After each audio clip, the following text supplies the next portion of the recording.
जय श्री कृष्णा दोस्तों, मैं हूं नरेंद्र अग्रवाल और आप देख रहे हैं नरेंद्र अग्रवाल यूट्यूब चैनल। राजस्थान के सीकर जिले में जीण माता का एक बहुत ही प्रसिद्ध मंदिर है। इस मंदिर के बारे में कहा जाता है कि एक बार मुगल बादशाह औरंगजेब ने जब वो हिंदू देवी देवताओं के मंदिरों को तहस नहस करता हुआ आगे बढ़ रहा था तो राजस्थान के सीकर जिले में जीण माता के मंदिर में पहुंच गया और अपने सैनिकों को उस मंदिर को तोड़ने के लिए भेजा। लेकिन जीण माता ने कलयुग में अपना साक्षात चमत्कार दिखाया और जीण माता ने वहाँ पर एक मधुमक्खियों का एक विशाल झुंड भेज दिया और उन मधुमक्खियों ने, उन भौरों ने मुगल सेना पर धावा बोल दिया। मधुमक्खियों के बुरी तरह से काटे जाने के कारण मुगल सेना घोड़ों के साथ में मैदान छोड़कर भाग खड़ी हुई। ये भी कहा जाता है कि स्वयं बादशाह औरंगजेब की हालत बहुत ज़्यादा खराब हो गई।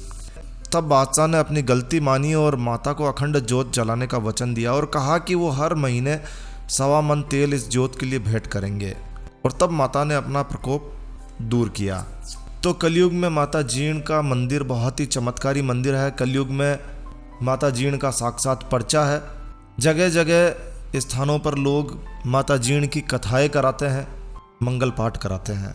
आज इस वीडियो में हम आपको जीण माता की कहानी सरल हिंदी में शेयर करने जा रहे हैं। मेरा आपसे निवेदन है, यदि आप एक बार इस कहानी को सुनना प्रारंभ कर देते हैं तो इस वीडियो को पूरा अंत तक देखिए। कोशिश कर रहे हैं हम कि बहुत ही छोटा संक्षेप में हम आपको पूरी कहानी की जानकारी दे पाएँ। तो बोलिए जीण माता की जय। आइए शुरू करते हैं। तो ये बात बहुत ही पुरानी है, बहुत ही प्राचीन है। जैसा कि लोक मान्यताएं हैं, जीण माता का जन्म चौहान वंश के गंगो सिंह जी के घर में हुआ। गंगो सिंह जी चूरू जिले में स्थित घांगू रियासत के राजा हुआ करते थे। तो कथा की शुरुआत होती है गंगो सिंह जी से। घांगू रियासत के राजा थे गंगो सिंह जी। उनके कोई संतान नहीं थी। संतान सुख की इच्छा से एक दिन महाराज राजा गंगो सिंह जी अरावली पर्वतमाला में स्थित कपिल मुनि के आश्रम में गए और वहाँ उन्होंने गुरुवर की आज्ञा से तपस्या की। और तब कपिल मुनि ने उन पर प्रसन्न होकर उन्हें एक पुत्र और एक पुत्री होने का वरदान दिया। वरदान के अनुसार गंगो सिंह जी के घर में एक पुत्री हुई जिसका नाम जीवन रखा गया और एक पुत्र हुआ जिसका नाम हर्ष रखा गया। बचपन से ही जीवन और हर्ष में बहुत ज़्यादा प्यार था। दोनों भाई बहन एक दूसरे को अपनी जान से भी ज़्यादा प्यार करते थे, चाहते थे।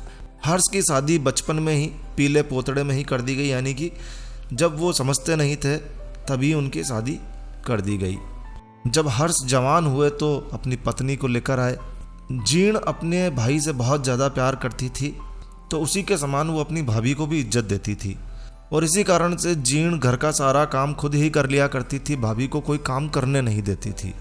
भाई बहन का इतना अटूट प्यार देखकर हर्ष की पत्नी यानी जीण की भाभी को ऐसा लगने लगा कि हो ना हो इन दोनों में भाई बहन वाला प्यार नहीं होकर कुछ और है। ये मुझे कुछ काम भी नहीं करने देती है, किसी काम को हाथ नहीं लगाने देती है, किचन में रसोई में जाने नहीं देती है, कुछ भी तो नहीं करने देती है। तो जीण की भाभी के मन में पाप आ जाता है और वो जीण को मन ही मन अपनी सोतन समझने लगती है। एक दिन मौका पाकर वो जीण को बोल ही देती है कि ननंद बाई सा, मुझे ऐसा लगता है कि आप दोनों के बीच में भाई बहन का प्यार कम है और कुछ और ज़्यादा है। मुझे लगता है कि आप मेरी सोतन हैं। भाभी के ऐसे कड़वे वचन सुनकर जीण को बहुत ज़्यादा गुस्सा आया। उसने भाभी से कहा कि भाभी सा, अगर ये बात मेरे भाई को पता चल जाए तो अभी की अभी तुम्हारी गर्दन वो काट देगा, तुम्हें जान से मार देगा। भाभी और जीण के बीच में, ननंद भौजाई के बीच में एक तर्क शुरू हो गया, एक विवाद शुरू हो गया कि अच्छा तुम्हारे कहने से तुम्हारा भाई मेरी गर्दन काट देगा। बोले बिल्कुल काट देगा। क्या तुम्हें वो इतना चाहता है कि वो मेरी गर्दन काट देगा? भाभी और ननंद के बीच में, जीण और जीण की भाभी के बीच में बहुत बड़ा विवाद हो गया। तब भाभी ने कहा कि चलो ठीक है, अगर ऐसी बात है तो हम एक शर्त लगाते हैं। जीण ने कहा कैसी शर्त? बोले हम एक शर्त लगाते हैं, कल हम सरोवर पर जाएंगे और मटकी भर के लेकर आएंगे। शर्त यह है कि हर्ष यानी तुम्हारा भाई जिसकी भी मटकी पहले उतारेगा वो ही इस घर में रहेगा। ये माना जाएगा कि वो उससे ज़्यादा प्यार करता है और दूसरे व्यक्ति को घर छोड़कर जाना होगा।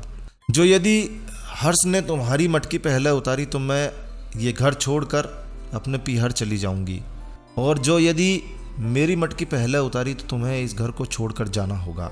जीर्ण ने कहा चलो ठीक है, देखते हैं। जीर्ण को विश्वास था कि भाई उसे बहुत प्यार करता है और उसकी ही मटकी उतारेगा, और ऐसा ही होने वाला था। मगर रात में जीर्ण की भाभी ने खाना नहीं खाया और सीधे ही सो गई। हर्ष ने देखा कि आज उसकी पत्नी ने, उसकी लुगाई ने खाना नहीं खाया, आखिर क्या बात है। तो वो अपनी पत्नी के पास गया, जीर्ण की भाभी के पास गया और उससे पूछा कि क्या बात है। रूसे हुए स्वर में भाभी ने कहा कि सुनिए, मेरी और जीर्ण के बीच में एक शर्त लग चुकी है। बोले कैसी शर्त? बोले एक एक लुगड़ी की शर्त लगी है। अब बाईसा के पास तो बहुत सारी लुगड़ी है, और यदि मैं शर्त हार गई तो मेरे पास तो ये एक ही लुगड़ी है, ये भी उसे देनी होगी।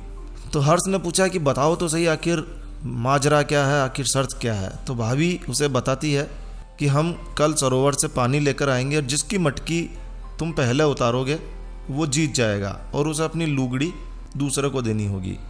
मेरे पास तो एक ही लुगड़ी है, जीर्ण के पास तो बहुत सारी लुगड़ियाँ है, उसे क्या फ़र्क पड़ जाएगा।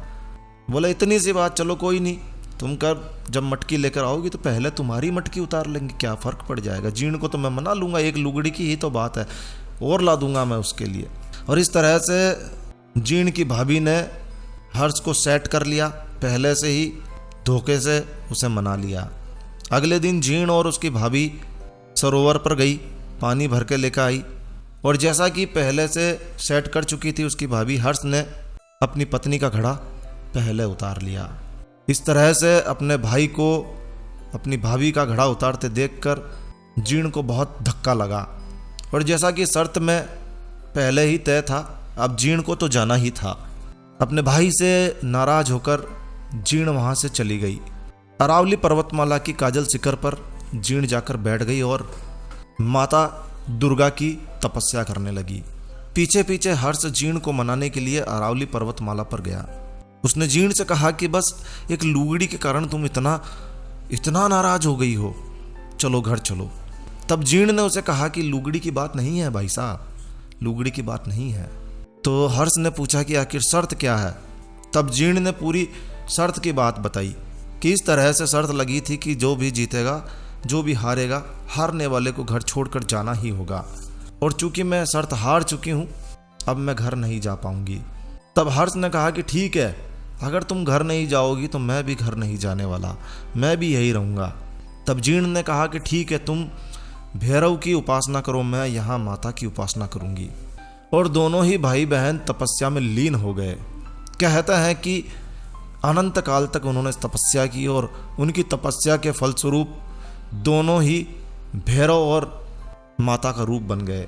भैरव और माता ने उन्हें वरदान दिया कि कलयुग में तुम्हें मेरे समान ही पूजा जाएगा, मेरे रूप में ही पूजा जाएगा।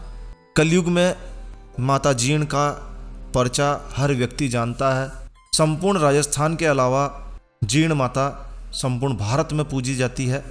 विशेष रूप से चौहान वंश में बहुत ज़्यादा इनकी मान्यता है, अग्रवाल समाज में इनकी बहुत ज़्यादा मान्यता है।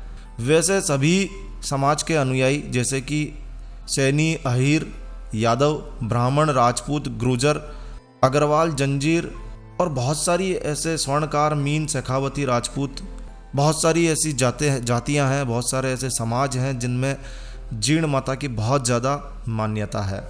मैं अग्रवाल हूँ और स्वयं हमारे समाज में जीर्ण माता को कुलदेवी के रूप में माना जाता है। हमारे जात जड़ूले यहीं उतारे जाते हैं, जीर्ण माता के ही उतारे जाते हैं।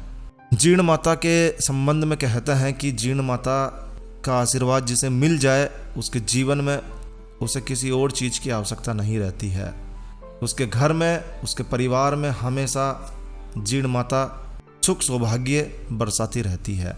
जीर्ण माता का मंदिर सीकर जिले में एक गांव में स्थित है, जो सीकर से लगभग 30 किलोमीटर दक्षिण की ओर स्थित है।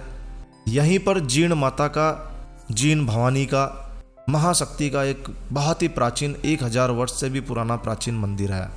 जयपुर से ये स्थान 108 किलोमीटर है और आज भी हजारों लाखों की संख्या में लोग यहाँ पर जीर्ण माता के दर्शनों के लिए यहाँ आते हैं।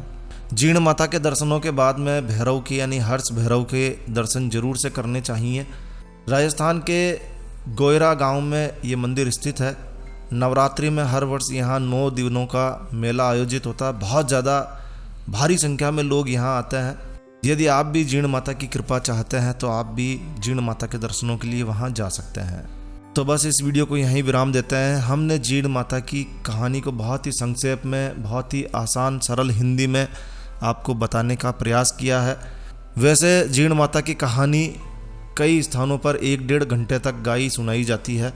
मंगल पाठ भी है और बहुत ही आनंद के साथ लोग इसे सुनते हैं।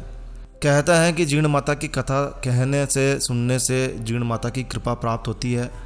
तो बस इस वीडियो को यहीं विराम देते हैं दोस्तों। यह जानकारी आपको अच्छी लगी हो, यूज़फुल लगी हो तो कृपया लाइक के बटन पर ज़रूर क्लिक कीजिए। और यदि आपने हमारा ये चैनल सब्सक्राइब नहीं किया हुआ है तो कृपया चैनल सब्सक्राइब कर लीजिए, क्योंकि इस चैनल पर हम लेकर आते हैं आपके लिए तरह तरह की धार्मिक जानकारियाँ, हम रेमेडीज, हम टिप्स और टेक्निकल नॉलेज। तो सब्सक्राइब करने पर आपको हमारे नए वीडियोस की अपलोड्स लगातार निरंतर मिलती रहेगी। तो अभी सब्सक्राइब के लाल बटन पर क्लिक करके चैनल सब्सक्राइब कर लीजिए। तो एक नया वीडियो, एक नई जानकारी लेकर मैं आपका दोस्त नरेंद्र अग्रवाल फिर मिलूंगा। तब तक के लिए stay healthy, stay happy. Thank you for watching my video. Thanks. जय श्री राम, जय हनुमान।